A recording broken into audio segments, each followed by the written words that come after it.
Now, the German Chancellor Olaf Scholz has urged mainstream parties not to lend support to the Alternative for Germany, the first far-right party projected to win a state election since the Second World War. The AfD appears to have done well in Thuringia and also in Saxony. Other parties have said they won't help it form a governing coalition. Let's speak to our correspondent in Berlin, Damien McGuinness. Damien, just explain what the results have been.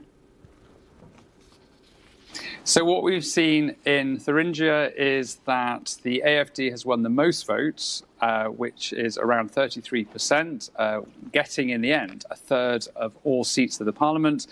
And in Saxony, they came a close second, but also have ended up with pretty much almost a third of the seats in parliament. So both results are seen as historic. That's why the AfD is celebrating.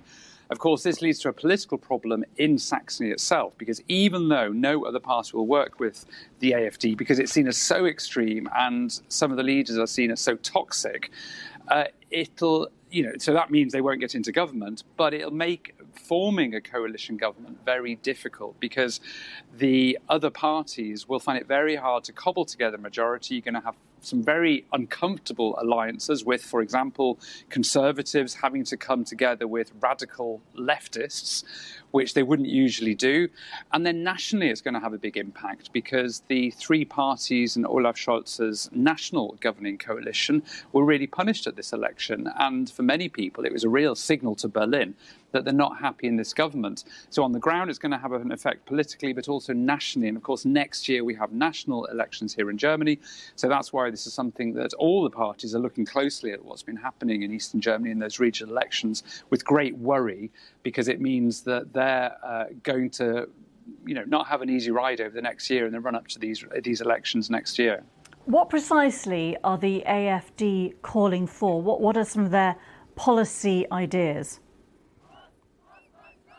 Well, the AfD is a broad church, so it ranges from people who would describe themselves as conservatives, concerned about migration, right through to people who we know are neo-Nazis. The leader of Thuringia, the leader there, Björn Höcke, has been fined a number of times for using Nazi slogans at rallies.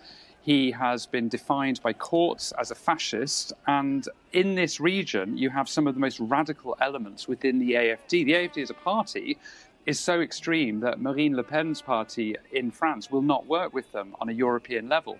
So this is a very radical party, particularly in Eastern Germany. And what they really stand for is an anti-migrant stance, but particularly an anti-Islam stance. And they go beyond just wanting to control the number of refugees and asylum seekers who come to Germany. They want to close all borders. They want to leave the EU. They want to get rid of the euro.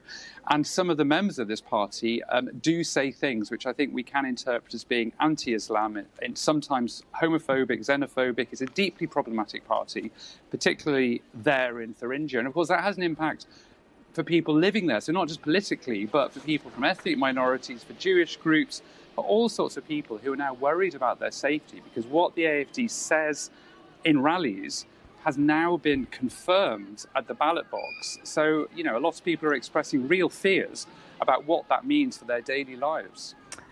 Damien McGuinness in Berlin, thanks very much indeed. Well, staying in Berlin, I'm joined by Markus Siener, a professor teaching political theory, amongst other subjects, also a non-resident fellow of the German Marshall Fund of the US.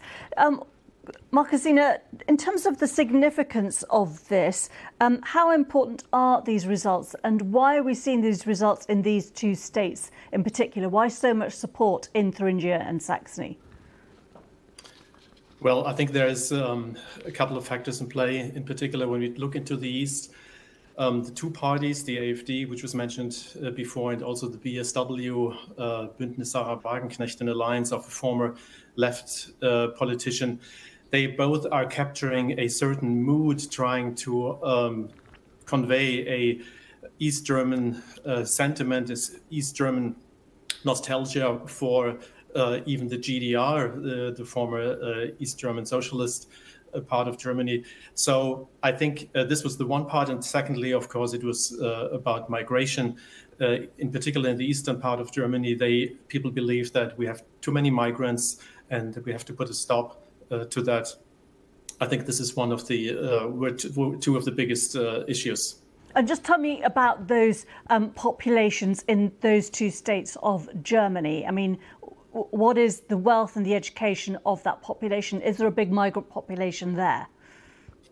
Actually, when it comes to migrants, there are not that many migrants in the eastern part. So it's kind of an irony that in particular in the eastern part of Germany, where we don't find that many migrants, people are voting more strongly against having migrants in Germany or more migrants in Germany. This is the one thing.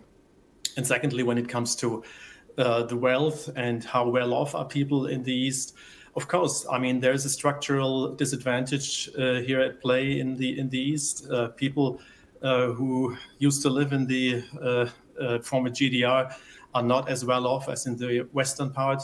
And look at how much money is inherited from one generation to the next. 90% actually of everything that's inherited to the next generation that happens in the western part of Germany, not in the eastern part. So there's a structural disadvantage and people feel like they are left behind. But this is only part of it. I think there are more things here at play. And if you look at Russia and the sympathy for Russia, there's a nostalgia for the life that used to be. And people are, I think, forgetting how life under GDR oppression really was. Just finally, what does this mean, do you think, for national elections coming up and the overall sort of political mood in Germany now? Yeah, on the one hand, one can say, well, this is only a small part of people in Germany. I mean, if we're talking about the two states where we have seen elections yesterday, and the one is coming up, Brandenburg, in 3 weeks. This only makes up for less than 10% of the whole population of Germany. So probably we should not exaggerate. On the other hand, if we look at Berlin, and as it was mentioned earlier, for the coalition that's ruling in Berlin, this was a heavy blow because they were way below 20% in put all together, all the three parties together. So for Olaf Scholz, looking at the elections in next year, I think he will really have a hard time to maintain as a candidate for the Social Democrats because he has no leadership qualities and he has not really charisma that kind of would carry the SPD, the Social Democratic Party, over the finishing line. Okay, Professor Markus Siener, thank you very much indeed.